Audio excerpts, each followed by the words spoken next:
This video is brought to you by Midway USA. Support the channel by choosing Midway for your shooting and outdoor supplies.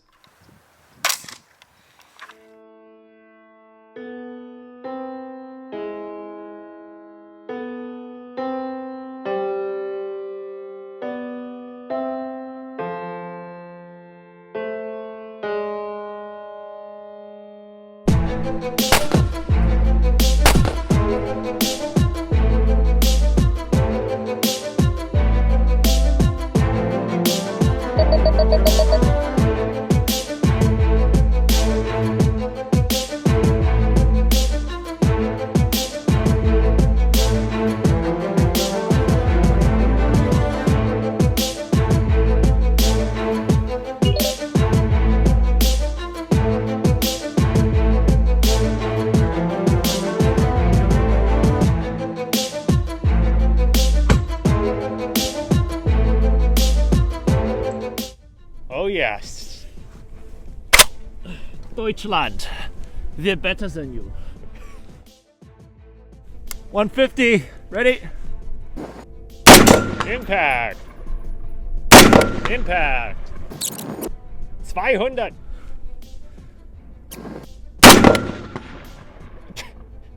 The target is self-reporting an impact on that one. Oh. 250.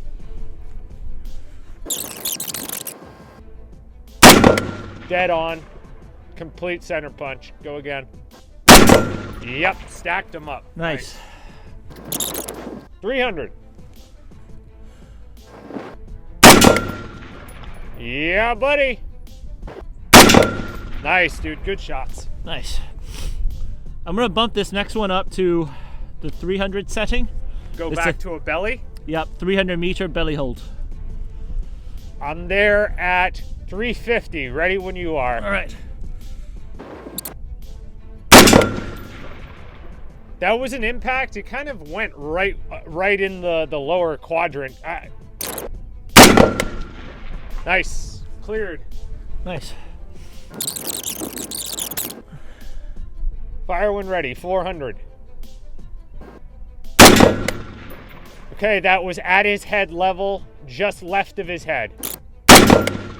And that one dropped low underneath on the left edge.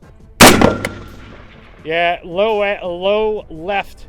Miss off the low left corner. That's a dead-on impact. Give it an extra inch to the right, 2 inches to the right. Got it. Josh, what do you expect? Like I'm dialing this, my eyeballs in, eh? Well, 2 listen. inches to the right with iron sights. Listen, some of the audience members comment that I don't give you accurate enough corrections, and that's why you miss. Thank you for getting me 2-inch corrections with iron sights. See that, audience? I'm telling him what to do with the iron sights. All right, let's go to 450. We said you would use a number 5 setting with what, a base hold? There is no number 5 setting. This is That's unfortunate. number 4. That's Number 4. I just clicked it to number 4 and I'll put it on base hold though. Impact. Just off the left edge. That went way left. Just off the left edge. You're like 1 or 2 inches to the left on those left edge misses. That's it. Dead on. Okay. Okay, we're on at 500. Okay, 500. Since those are base holds, I'm going to do this one dead on hold then. You think so? Yeah, I mean, I need to bump it. I was bumping pretty far to the right. The wind is picking up, actually. I'd go belly hold, dude. Those shots and impacts were upper chest shots on 450. Okay, I'll do belly hold, and I need to push it pretty far to the right. Yeah, definitely. Full value wind still strong here. I mean, that was like that impacted around the 450 area. Okay. Okay. Yeah, that was just short. That's an impact. That one sailed a bit high. That's it. Good Nice. shoot, Jim. Good shooting. That is it. That was the last shot. 25 rounds exact. Dude. Because these are 25 round magazines, you see. Look, a lot of people find the HK93 interesting. This is technically a C93. I know Century. I mean, Oogie Boogie. Poor!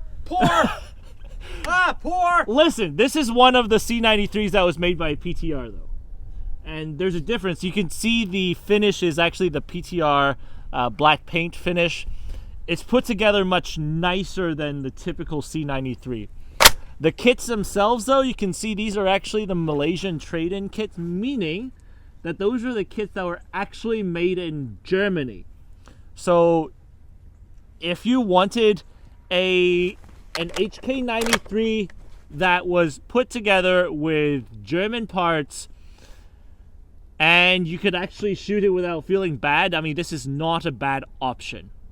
That said, there's a lot of there's a lot of myths and mystical ideas about the HK93.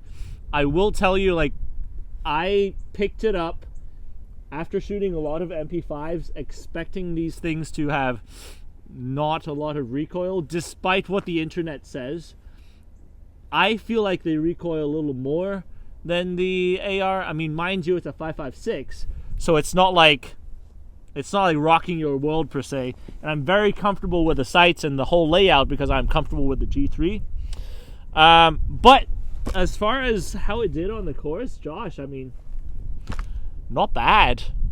No, I would say it was perfectly sufficient. You know, shooting sub-torso, C-zone or vital zone size targets, like basically able to get on target and then score repeatable hits with, quite blustery, full value wins shooting 55s. I mean, you can't ask for a whole lot more than that.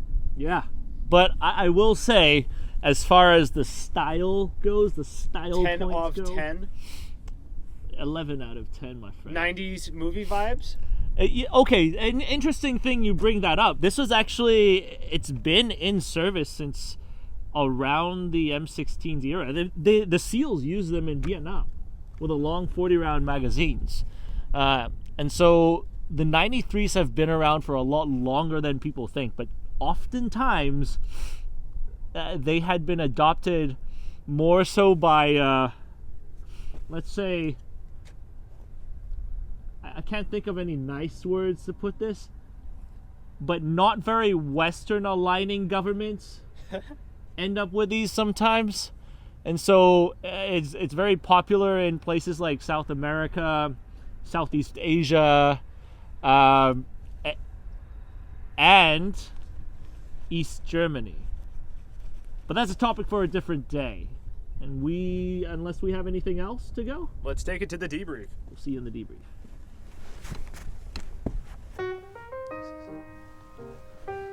Hallo! This is a rolling object. Such an easy solution for weight bearing and the transfer of momentum. This concept is elegantly incorporated in some of these finest small arms in the world. Natürlich aus Deutschland. Now I hope you are enjoying the show so far. Shows like this, of course, they're brought to you by Slate's Black Industries. But more importantly, we have the support of the patrons of Patreon and Utreon. That's right. This magnificent group of men and women, they support us financially, intellectually, but most importantly, emotionally. So today I'd like to invite you, come, join us, become one of us. Zusammen, we'll conquer the Welt in small arms development. But if you cannot, we completely understand. We will be just as happy to see you put a comment in the comment section below. But I must say, for now, let's get on with it. Henry, are you ready to adjust 2 inches to the right? I can now. with this. I don't want to hear anything about how your eyes were not able to accomplish that at that moment, because I've seen you spot hits at 1,000. Impact. I actually saw it flex from here. Yeah. Impact. No, did you? With just your naked eye. So, I don't buy it. With favorable light conditions, I can. This was, however, on a dreary, German-like, rainy day that we were out there.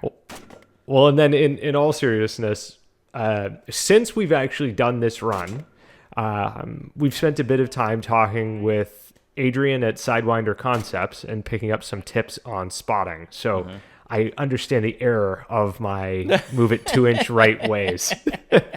So Adrian, if you're watching, don't be upset. It's not like I'm not listening. This is an old footage, okay? It's old footage. Right. So Henry, why don't we go and hop right in, and you can talk about the very Germanic history of this rifle. Yes, the C93, not the HK33. We should talk about the HK33 to begin with.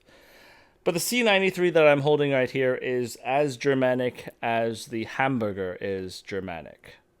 Hamburger, but the food, not the people. But hamburgers from Hamburg. Hamburgers are from Hamburg, but hamburgers are people. American hamburgers you eat, yeah? So, this is... Hold on. There we go. Closer to the loadout we had that day was basically slick top iron sights where we were shooting. Significantly lighter right now. And this is actually very close to an HK33. It is technically sort of a clone. It has parts in here that are made aus Deutschland.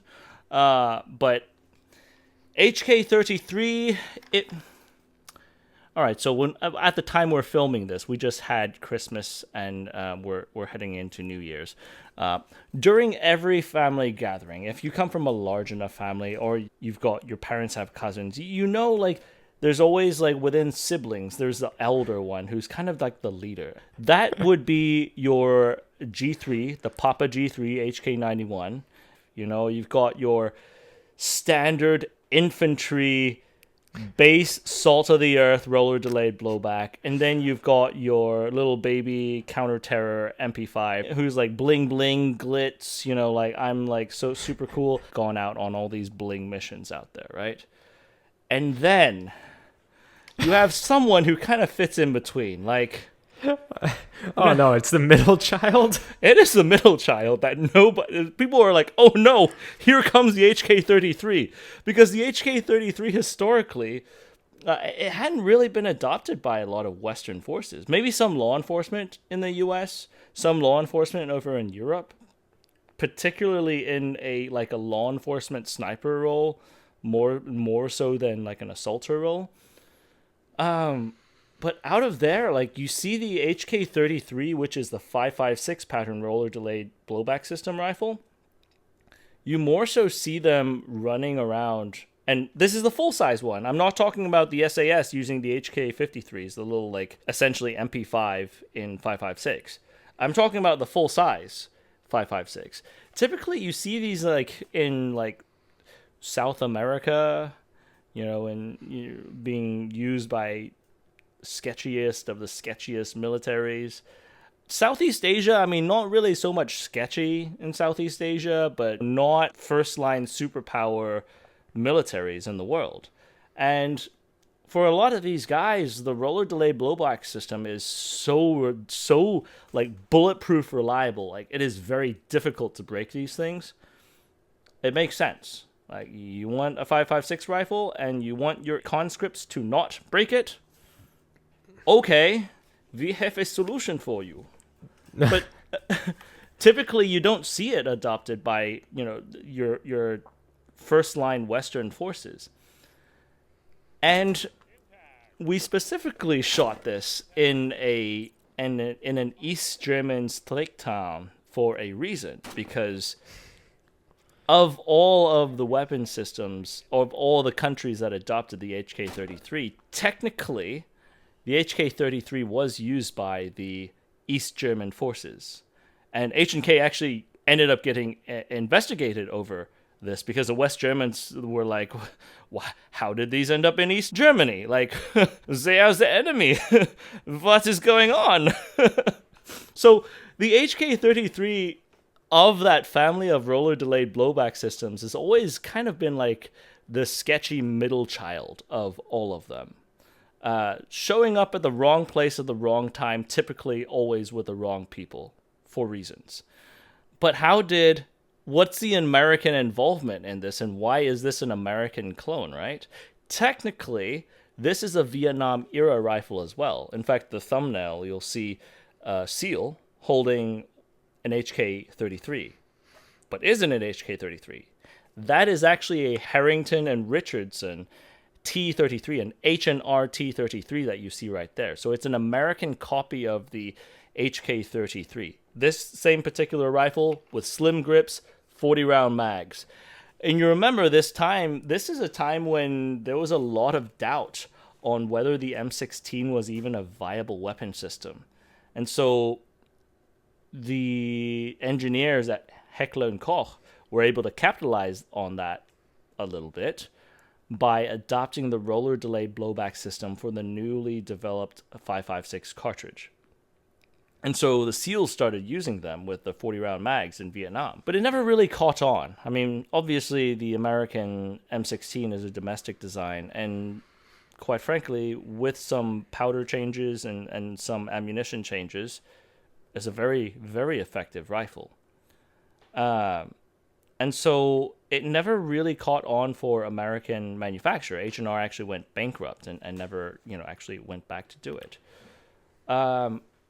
Whereas later on, you started getting American civilian companies starting to clone the HK33 and try to bring it into the civilian market as a sporter rifle. This is no different from that.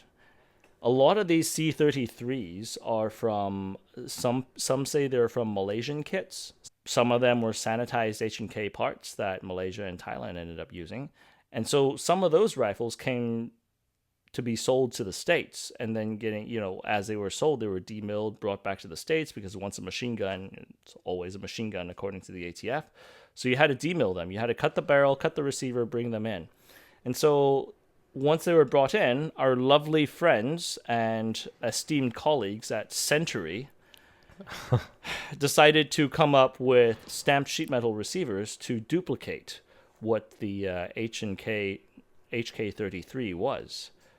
And they basically screwed up on all of the sheet metal receivers. And in fact, Josh knows I complain about this receiver all the time because it has dimensional issues. It works perfectly fine.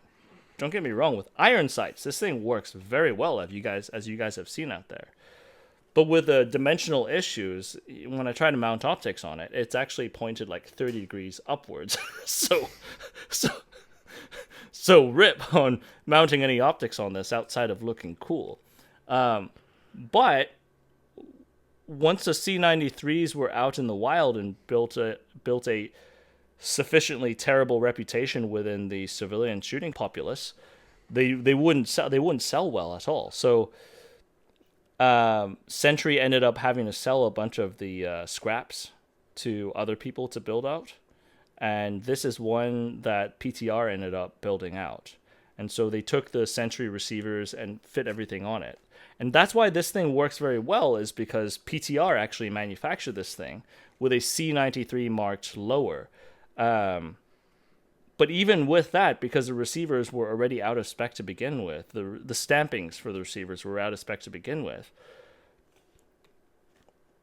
Unless you use iron sights or weld a rail on top, it's not going to... I mean, I don't necessarily know if it would hold zero or not, but the scope is certainly pointed 30 MOA upwards or so I couldn't tell you, really. So I mounted the German optics on here, and I was like at the 800 or 900 meter setting, and finally getting a zero. So that's how severe it is. Ouch. That said, because the original HK33s or HK93s in the States are like $5,000 rifles at this point, a $1,000 to $1,500 C93 turned into something that's very attractive for someone who wanted the experience of shooting a 5.56 roller delay blowback system. So it's an interesting system to kind of like get your feet into the 5.56 roller delay blowback system.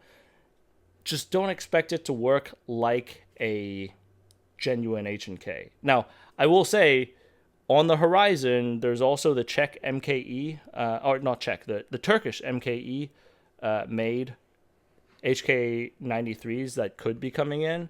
So if those come in, then it's pretty much like these things are game over at this point, C93s. But if you can find a PTR one, they at least still work with iron sights, and potentially the receiver still works with optics. Now, the easiest way of discerning this and a genuine H&K is actually, if you look at the magwell, this is a G3 stamp. Like this triangle is a G3 stamp. The HK93s, and I'll put it on the screen for you guys, it looks more like a pentagon shape stamping right here where the magwell is. And that's usually the dead giveaway of a C93 versus an HK33 type receiver. But yeah, so that's the story of how these, the sketchiest of all the entire H&K lineup ended up becoming even sketchier coming in the States as a shifty as hell shooter. And if you buy one of these things, you don't know if it's going to shoot well or not. You're just kind of casting your caution into the wind and figuring it out along the way. It is not a roller delay blowback system for the novice. It's for nerds who really want to see if they could make it work. So with that said, Henry, like in spite of the fact that as you said, the optic mounting is atrocious on your specific unit, we actually saw this grouping quite tight. Yeah. Like, this did group quite tight. I think there was 250. You basically stacked the rounds. And that was, it was probably the most obvious 2 shots for me where they were like, holy cow, like that was like right on top of each other. Do you know what this prints on paper? It's like with ball, it's prints as like an AR, honestly. It's no different from it's a very accurate rifle for what it is. The problem, and that kills me even more because I can't really effectively. Yeah, you want to put an optic on it and push it, right? Yeah, I want to mount an optic, but I can't unless I weld a rail on top, and then that kills the aesthetics. Like this, look at the aesthetics of this. Like never mind that this is a modern scope, but look at the aesthetics. It just looks cool, right? But I can't use this. No, I cannot use this. And that's the curse of the C93. There's like all these, you end up finding these little small things that annoy you, despite it being a decently performing rifle. Right. Well, look, if audience, if you think Henry should weld a rail on the top of his C93 in order to use optics and then take this out for another go, let us know in the comments below. And if he should keep it sanitized in its base configuration, let us know that as well. I mean, look at it. It's a cool, look, these are one of those rifles, like, having it around, it's fun to shoot. Like, would I ever depend my life on a C93? Hell no. I mean, because it's just gone through so many layers of potential issues happening. Like, even if it were a genuine German manufactured contract, right? That had still gone through its entire life of military service before it was scrapped. Now, the roller delay blowback system is known for its legendary durability. Mm-hmm. Still, taking that and putting the layers of, I don't know exactly what kind of barrel they put on here, despite it shooting well, I don't know what barrel they put on here. I know it has receiver dimensional issues. All of that put aside, I mean, it's not confidence building for a rifle outside of using it in a sporter role. Like having fun, enjoying time on the range, that's great. Actually depending on this, I mean, I would, if it were an even if it were an HK33, I would still take an AR-15 before that. Not because I don't think the HK33 is an interesting system, but we live in America, and the support for an AR-15 is just too great here. Well, there you have it. Don't get HK33s, get AR-15s. I Henry did not said it. stop doing Henry that, said Josh. Stop. Henry said it. He said it. And so, as always, we appreciate those of you who stick around for those final takeaways and those last bit boiled down nuggets that Henry likes to leave for us here at the end of the debriefs. We really appreciate you guys hanging out. And as always, do all the good YouTube stuff. Like, comment, subscribe. Check out the Patreon for more of Henry's nuggets of wisdom. And until next time, we'll see you on the range. I hate you.